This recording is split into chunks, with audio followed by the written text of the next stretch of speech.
Facebook မှာ view တသန်း attack video တွေကပတ်စံဘလောက်ဝင်လဲဆိုတာကိုဒီနေ့မှာ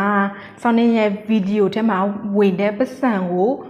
ပြမယ်ဖြစ်ပါတယ်เนาะဒေါ်လာဘလောက်ရလဲ view တသန်း attack video ဆိုရင်ပတ်စံဘလောက်ဝင်လဲဆိုတာကိုဆောင်းနေပြမယ်ဖြစ်ပါတယ်เนาะ Facebook မှာငွေရှာဖို့ဆိုရင်တော့ဗီဒီယိုအရှိတင်ရင်ကောင်းမလားပေါ့နော်ဗီဒီယိုအရှိတွေကြတော့3မိနစ် attack ဗီဒီယိုတွေပေါ့နော်ပြီးတော့ဗီဒီယိုအတူ short ဗီဒီယို reel ဗီဒီယိုတွေကြတော့3မိနစ်အောက်ဗီဒီယိုတွေပေါ့နော်ဗီဒီယိုအရှိတင်ရင်ပတ်စံရများလားဗီဒီယိုအတူတင်ရင်ပတ်စံများရလားဆိုရင်ဗီဒီယိုအရှိတင်တာပတ်စံပိုရတယ်ပေါ့နော်ဒါပေမဲ့စောင်းနှင်းကြတော့3မိနစ်အောက်ဗီဒီယို reel ဗီဒီယိုတွေပဲတင်တယ်ပေါ့နော်အဲ့ဒီဗီဒီယိုတွေထဲမှာ view 2တန်း3တန်းဆိုရင်ဒေါ်လာဘလောက်ဝင်လဲ view တတန်းအထက်ဘလောက်ဝင်လဲဒီနေ့မှာတူသွားကြည့်ရအောင်เนาะအဲ့တော့ကျမတို့ရဲ့ Facebook မှာဝင်လိုက်ပါ dashboard မှာသွားလိုက်ပါသွားပြီးပြီဆိုရင်တော့ဘယ်ဗီဒီယိုဟာတတန်းလဲဆိုရင်ဒီဗီဒီယိုဟာကြည့်ရှုတဲ့လူတတန်းရှိတယ်ပေါ့နော်1.6တန်းကိုဒေါ်လာဘလောက်ဝင်လဲဆိုရင်39.68ရပါတယ်ရှင်ဒေါ်လာ39.68ဆိုတော့အရန်လည်းမနေဘူးအရန်လည်းမများဘူးပေါ့နော်ဗီဒီယိုအရှိဆိုရင်တော့ဒီထက်အများကြီးဝင်တယ်ပေါ့နော်ဒီဗီဒီယိုကြတော့1မိနစ်အောက်ဗီဒီယိုတွေဆိုရင်တော့ဒီလောက်ပဲရပါတယ်အဓိကကတော့ကိုယ့်ရဲ့ဗီဒီယိုအရေးအသွေးနဲ့လည်းဆိုင်တယ်ကြည့်ရှုတဲ့လူနဲ့လည်းဆိုင်တယ်ကြည့်ရှုတဲ့လူကဆုံးအောင်မကြည့်ဘူးဆိုရင်တော့ဆန်ရနေတယ်နောက်တဲ့ဗီဒီယိုကိုသွားကြည့်ရအောင်နောက်တဲ့ဗီဒီယိုကြတော့ကြည့်ရှုတဲ့လူကsorry 3.9 တန်းရှိတယ်ပေါ့နော်3.9 တန်းမှာဒေါ်လာဘလောက်ဝင်လဲဆိုရင်51.59 ဒေါ်လာဝင်ပါတယ်เนาะအဲ့တော့အလောက်အထိလည်းမဆိုးဘူးပြောရမှာပေါ့နော်ဒီဗီဒီယိုမှာဆိုရင်1မိနစ်အောက်ဗီဒီယိုပေါ့နော်ဒီဗီဒီယိုမှာကျတော့1မိနစ်တောင်မပြည့်ဘူးပြောရမယ်အဲ့ဒါကြောင့်မလို့ပတ်စံအများကြီးမဝင်ဘူးပေါ့နော်ဒီဗီဒီယိုလေးပေါ့နော်နောက်တဲ့ဗီဒီယိုကိုသွားကြည့်ရအောင်เนาะဒီဗီဒီယိုမှာလည်းအများကြီးစူးစမ်းထားရတာပေါ့ကြည့်ရှုတဲ့လူက3တန်းကျော်4တန်းနီးပါးတော့မှ51.59 ဒေါ်လာပဲရတယ်ဆိုတော့ကြည့်ရှုတဲ့လူနဲ့လည်းဆိုင်တယ်ဒီဗီဒီယိုဆုံးအောင်မကြည့်ရှုတဲ့လူကများနေလို့ဖြစ်တာပေါ့နော်အဲ့ဒါဒီဗီဒီယိုမှာကျတော့ကြည့်ရှုတဲ့လူက1.8တန်းပဲရှိတယ်ခုနကဗီဒီယိုထက်စာရင်ကြည့်ရှုတဲ့လူကနည်းတယ်ပြောရမှာပေါ့နော်အဲ့ဒါဒေါ်လာ89.98ရတယ်ခုနကဗီဒီယိုထက်စာရင်ဒီဗီဒီယိုကကြည့်ရှုတဲ့လူနည်းပေမဲ့ခုနကဗီဒီယိုထက်စာရင်တော့ဒီဗီဒီယိုဟာဒေါ်လာရများတယ်ပေါ့နော်ဘာနဲ့ဆိုင်လဲဆိုရင်ဒီဗီဒီယိုက1မိနစ်ပြည့်တယ်1မိနစ်ပြည့်တော့ကြည့်ရှုတဲ့လူကလည်းဒီဗီဒီယိုကိုဆုံးအောင်ကြည့်ရှုနေဆိုရင်ဒေါ်လာအများကြီးဝင်တယ်ပေါ့နော်ကြည့်ရှုတဲ့လူကဆုံးအောင်မကြည့်ဘူးဆိုရင်ဒေါ်လာအများကြီးမဝင်ဘူးပေါ့နော်နည်းနည်းပဲဝင်တယ်ပေါ့နော်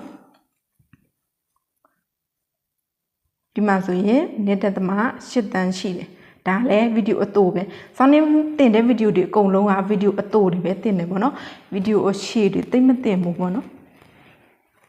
ဗီဒီယိုအတူဆိုရင်ဗီဒီယိုအတူပဲလုပ်တယ်ပေါ့နော်ဥပမာဒီဗီဒီယိုမှာဆိုရင်ကြည့်ရှုတဲ့လူ9သိန်းပဲရှိတယ်တန်းကနန်းနဲ့တော့မပြည့်တော့ဘူးပေါ့နော်ကြည့်ရှုတဲ့လူ9သိန်းနဲ့3000ကျော်ရှိတယ်အဲ့ဒါဟာဒေါ်လာ19.92ပဲဝင်တယ်ပေါ့နော်ဒီလောက်ပဲဝင်တယ်ဆိုတော့နေတာပေါ့နော်ကြည့်ရှုတဲ့လူကတန်းလောက်ရှိမှဗီဒီယိုနှစ်ပုတ်လောက်ဆိုရင်ဒေါ်လာ100ပြည့်မှာပေါ့နော်စက္ကွန်ဆိုရင်စက္ကွန်ဒေါ်လာပဲရမယ်ဆိုရင်ဗီဒီယိုအများကြီးလောက်ရမှာပေါ့နော်ပတ်စံကဒေါ်လာ100ပြည့်မှာထုတ်ရမှာဆိုတော့ကြည့်ရှုတဲ့လူကတန်းကနန်းလောက်ရှိမှအဆင်ပြေမယ်ပေါ့နော်ပတ်စံများရတာပေါ့ဒီဗီဒီယိုမှာဆိုရင်3သိန်းလောက်ရှိတယ်ကြည့်ရှုတဲ့လူက3သိန်းလောက်ရှိတယ်အဲ့ဒါကိုဒေါ်လာ9.59 ဒေါ်လာပဲရတယ်6ဒေါ်လာပြည့်ဖို့6ဒေါ်လာပြည့်ဖို့အများကြီးလို့သေးတယ်ပေါ့နော်အဲ့ဒါကို3ကြည့်ရှုတဲ့လူက3သိန်းက9ဒေါ်လာပဲဝင်တယ်ပေါ့နော်ဒီဗီဒီယိုမှာကြည့်ပေါ့နော်ဒီဗီဒီယိုမှာပေါ့နော်နောက်တစ်ဗီဒီယိုကြတော့ကြည့်ရှုတဲ့လူက3သိန်းနဲ့2000ရှိတယ်အဲ့ဒါဒေါ်လာ1.0.6ပဲရှိတယ်1.36ပဲရှိတယ်$1ဆိုရင်မြန်မာငွေကတော့3500လောက်ရမှာလို့ထင်တယ်နော်ဒီကတော့ငွေဈေးနဲ့လဲဆိုင်တယ်ပေါ့နော်ကြည့်ရှုတဲ့လူသိန်းဆိုမဟုတ်ဖို့တော့မလောက်ဘူးပေါ့နော် နောက်တစ်ခုတော့ကြည့်မယ်နော်နောက်တစ်ခုကြတော့ကြည့်ရှုတဲ့လူက9,000ရှိမယ်ဆိုရင်ဒေါ်လာဘယ်လောက်ရလဲဆိုရင်$1.85$2ပြည့်ဖို့နည်းနည်းပဲလိုတယ်ပေါ့နော်ဒီဗီဒီယိုကြတော့ခုနကဗီဒီယိုထက်ဆိုင်ရင်တော့ပို့ပြီးတော့ရတာပေါ့နော်ကြည့်ရှုတဲ့လူနဲ့ဆိုင်တာပေါ့နော်ခုနကပြောသလိုပဲကြည့်ရှုတဲ့လူဟာကိုယ့်ရဲ့ဗီဒီယိုဆုံးအောင်ကြည့်မယ်ဆိုရင်ဒေါ်လာပို့ပြီးတော့ရတယ်ဗီဒီယိုကတပုတ်နဲ့တပုတ်မတူဘူးပေါ့နော်ဒီဗီဒီယိုမှာဆိုရင်လည်းကြည့်ရှုတဲ့လူက1000ရှိတယ်ဒါပေမဲ့ဒေါ်လာရတာက3.6ပဲရတယ်$1တော့မပြည့်ဘူးပေါ့နော်ကြည့်ရှုတဲ့လူ1000က$1တော့မပြည့်ဘူးပေါ့နော်ကြည့်ရှုတဲ့လူများများရမှာပဲဆက်များများဝေမယ်ပေါ့နော်1000ကနန်း3ကနန်းဆိုရင်$10တော့မပြည့်ဘူးပေါ့နော်အဓိကကတော့ကိုယ့်ရဲ့ဗီဒီယိုအရေးအသွေးနဲ့လဲဆိုင်တယ်ပေါ့နော်ကိုယ့်ရဲ့ဗီဒီယိုရေးအသွေးကကောင်းတယ်ပြီးတော့ကြည့်ရှုတဲ့လူကများတယ်ဆုံးအောင်ကြည့်ရှုတဲ့လူများတယ်ဆိုရင်တော့ဒေါ်လာအများကြီးရတယ်ကိုယ့်ရဲ့ဗီဒီယိုကဆုံးအောင်ကြည့်ရှုတဲ့လူနည်းတယ်ဆိုရင်ဒေါ်လာလည်းဝင်နေတယ်တချို့ဆိုရင်ပုတ်တင်ယုံနဲ့တင်ဗီဒီယိုထက်တင်တာရများတယ်လို့လည်းရှိတယ်ချို့ဆိုစာတွေတင်တယ်ပုတ်တွေတင်တယ်ပုံတွေတင်တယ်အဲ့ဒါတွေကြတော့ဗီဒီယိုထက်ရများတာလည်းရှိတယ်ဗီဒီယိုထက်ရနေတာလည်းရှိတယ်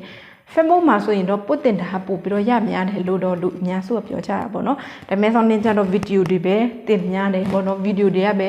view များတယ်ပေါ့နော်အဲ့တော့တကယ်ရှင်တို့လည်း Facebook မှာပတ်သက်ရှာရှင်တယ်ဆိုရင်ဆွဲရှိနဲ့ကြည့်ရှုတဲ့လူများအောင်ဗီဒီယိုကိုဖန်တီးပါပေါ့နော်တခြားလူအတွက်အကျိုးကျေးဇူးရစေမယ့်ဗီဒီယိုလေးတွေပေါ့နော်ရည်စေမယ့်ဗီဒီယိုတို့ဟာတာတို့တခြားလူနစ်သက်မဲ့ဗီဒီယိုတွေဖန်တီးမယ်ဆိုရင်တော့လူကြည့်များပြီးတော့ပတ်စံများဝင်မှာပဲဖြစ်ပါတယ်เนาะအားလုံးကိုကျေးဇူးတင်ပါတယ် like နဲ့ subscribe လို့နှိပ်ထားဖို့မမေ့နဲ့เนาะ